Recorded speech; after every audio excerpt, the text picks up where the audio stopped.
애틀랜타 라디오 코리아 11월 7일 월요일 오늘의 한 뉴스입니다. 미국의 향후 정치 판도를 가르는 중간선거가 하루 앞으로 다가왔습니다.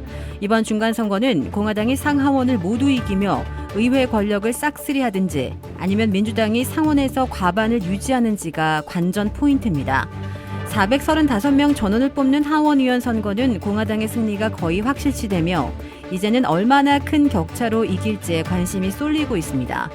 100명 가운데 35명을 뽑는 상원의원 선거는 여전히 초박빙입니다. 박빙의 대혼전 속에 전 현직 대통령들도 총력 유세에 나섰습니다. 여론조사에서도 팽팽한 접전 양상입니다.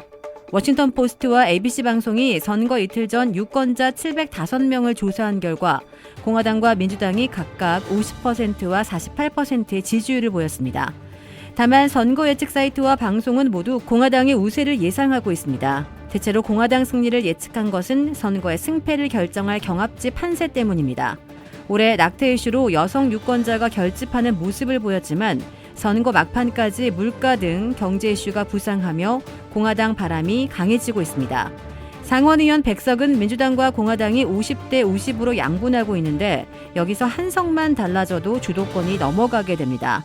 미 정치권에서는 조지아주, 네바다주, 펜실베니아주, 애리조나주 4곳을 예측이 어려운 박빙 지역으로 보고 있습니다. 이번 선거는 당일 밤부터 개표가 시작되지만 우편 투표와 집계, 결선 투표 등이 변수가 되며 최종 결과 발표는 며칠이 더 소요될 전망입니다. 브라이언 캠프 주지사가 게스에 부과하는 게스세 부과 유예 조치를 12월 11일까지 연장하는 행정명령을 내렸습니다. 이로써 캠프 주지사의 이번 게스세 부과 유예 조치는 지난 3월에 시작해 올해 연말까지 10개월가량 이어지게 됐습니다. 미 전역에 걸쳐 기록적인 인플레이션이 지속되고 있기 때문에 게스세 유예 조치는 공화당과 민주당 모두 초당적으로 지지하고 추진해왔던 정책입니다. 조지아 주정부가 게스세로 매달 징수하는 세금은 1억 5천만 달러에 달하는데 조지아 주정부는 게스세를 유예하는 대신 66억 달러에 이르는 사상 최대의 잉여 세금으로 충당할 것으로 전해졌습니다. 한국에서 최정상 인기 트로트 가수 영탁이 애틀랜타에서 2023년 신년 라이브 콘서트를 개최합니다. 미국의 거대 공연회사 라이브 네이션이 주최하는 이번 영탁 콘서트는 2023년 1월 11일 수요일 코카콜라 락시 센터에서 화려한 막을 올립니다.